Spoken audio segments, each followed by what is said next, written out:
मित्रांनो, या वर्षी काय गरमी वाढली आहे यार. मग मी विचार केला की आपल्या महाराष्ट्रातल्या थंड हवेचं ठिकाण म्हणजे माथेरानला जाऊन बघूया की तिकडे कसं काय सीन आहे आणि माथेरानला काय घडलं हे तुम्हाला संपूर्ण व्लॉग बघितल्यावर कळेलच.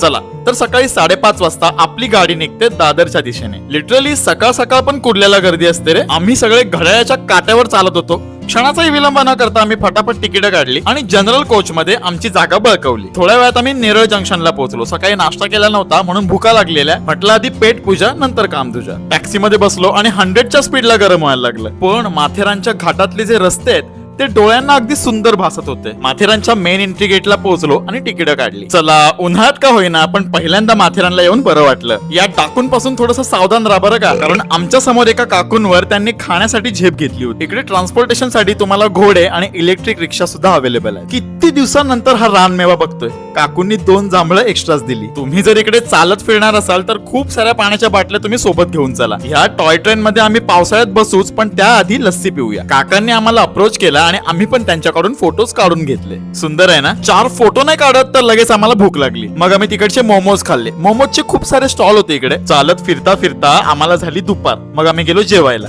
जेवण एकदम ठीकठाक होतं. मग आम्ही सगळेजण फ्रेश झालो कारण आम्हाला पुढे पण चालायचं होतं. खूप खूप खूप जास्त चालून आम्ही फायनली पोहोचलो शॅर्लॉट लेकला. उन्हामुळे लेक तर थोडी सुकली होती. आम्ही पिसरनाथ महादेवांचं दर्शन घेतलं आणि परत थोडंसं गारगार झालो. खाण्याच्या आणि आय कॅचिंग गोष्टी आहेत ना त्या थोड्याशा जपून ठेवा कारण इकडची माकडं तुम्हाला चेस करू शकतात. घामाघूम चिपचिप झाली होती दिवसभर. त्यावर एकच सोल्युशन, मोमोज. 5 मिनिटासाठी आमची ट्रेन गेल्यामुळे आम्हाला तिकडेच थांबावं लागलं आणि थोडंसं खाऊन घेतलं. नंतर मिळतंय का नाही मिळतंय. सगळेजण प्रचंड दमलो होतो. चेहऱ्यावरनं वाटतच असेल तुम्हाला. ठाण्याला आलो आणि नशीब बसायला सीट मिळाली. हा संपूर्ण ट्रिपचा बजेट व्लॉग मी लवकरात लवकर अपलोड करतोय आणि मोठा व्लॉग आपल्या दीपेश भोईर या युट्यूब चॅनलवर मी ऑलरेडी अपलोड केलाय.